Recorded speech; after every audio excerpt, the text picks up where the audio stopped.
Hey gang, AV here. Welcome to my review of the Hiya Toys Exquisite Mini Aliens Aline Warrior Brown. Says Aline right there at the bottom of the thing there. This is basically just a different color version of the standard Aline Warrior that we've gotten previously, and I will show a side-by-side comparison in a minute. But first, we're going to have a look at the packaging he comes in. Basically, it's a window box. Picture of the figure right there at the bottom. Exquisite Mini. Warning, choking hazard. Don't eat anything in this box. 15 and up. Hiya Toys logo right there. Aliens.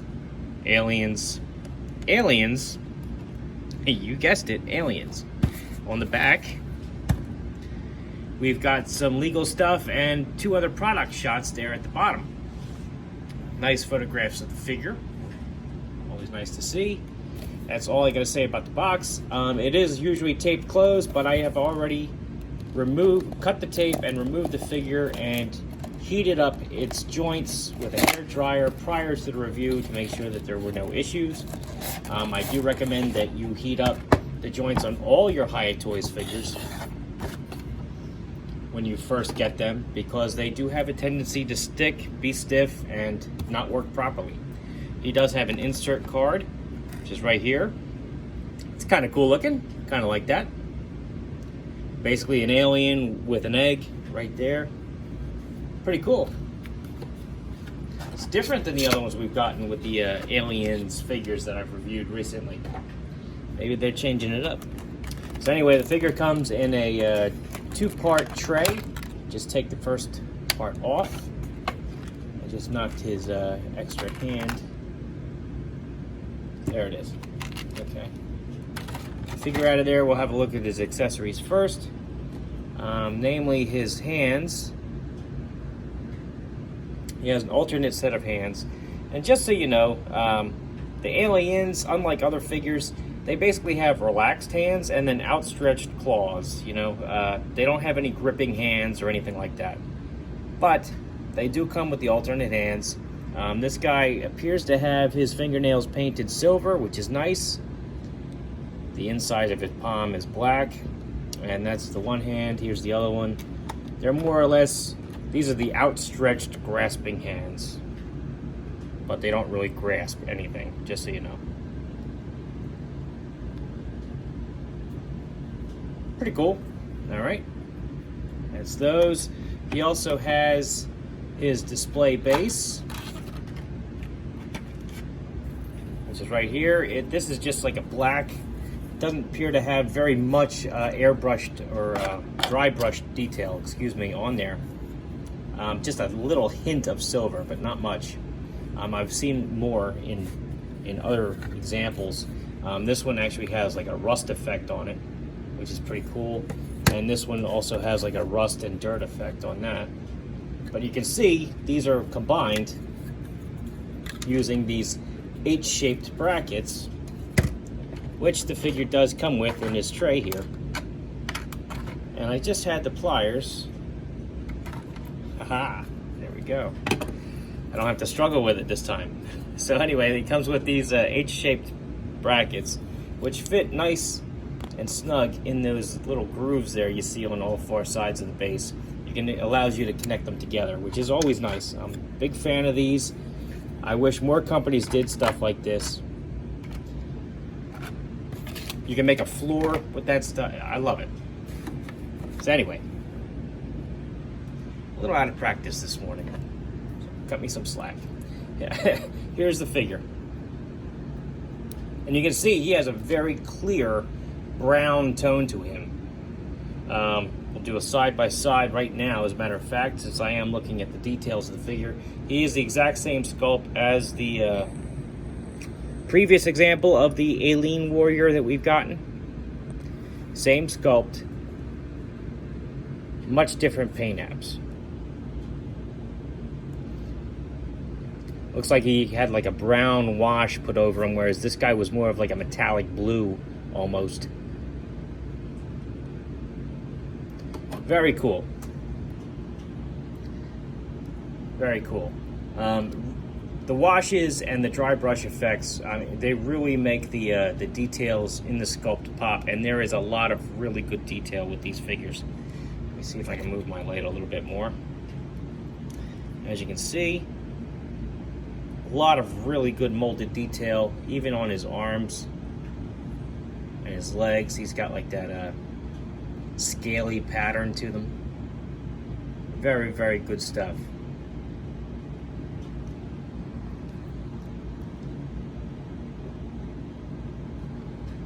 Really did an excellent job sculpting these. Alright, so articulation-wise, starting from the head and working down, his jaw does articulate. It opens and closes. And he does have double jaws that do slide out. If I can get my fingers in there.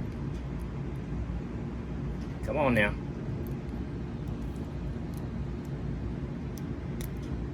Alright, give me 1 second.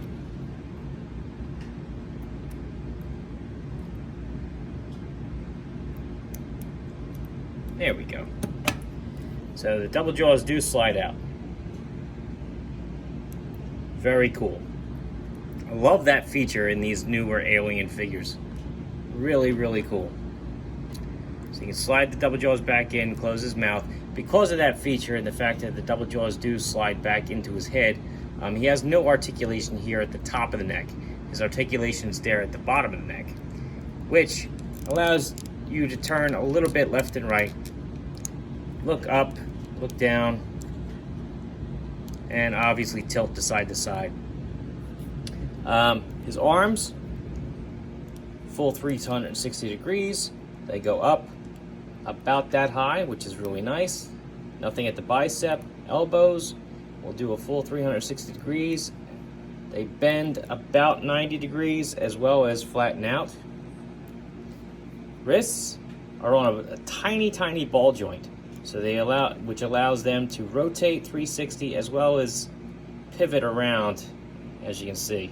So you can get decent range of motion out of the hands as well. He has a diaphragm joint, which enables him to go back and forth, side to side. He can go forward and back, and yes, he can even twist at that point as well. Nothing at the waist. Hips. He has drop-down hips, which enable him to actually kick his legs up pretty high. Not too bad. And they go back as well. Drop-down hips also enable him to almost do a flat split. They go back up to give him a little bit more stability when he stands. He has double-jointed knees, which enable him to kick his heel back about that far. Ankles, full 360-degree rotation.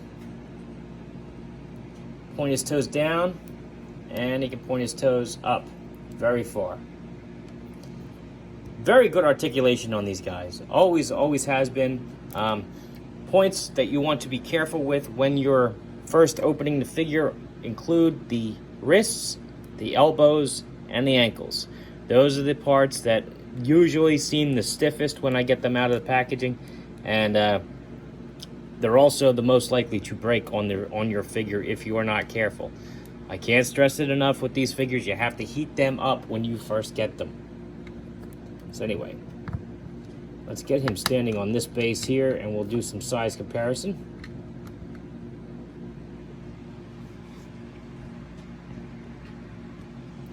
All right, first up we have Luke Skywalker from the Vintage Collection line.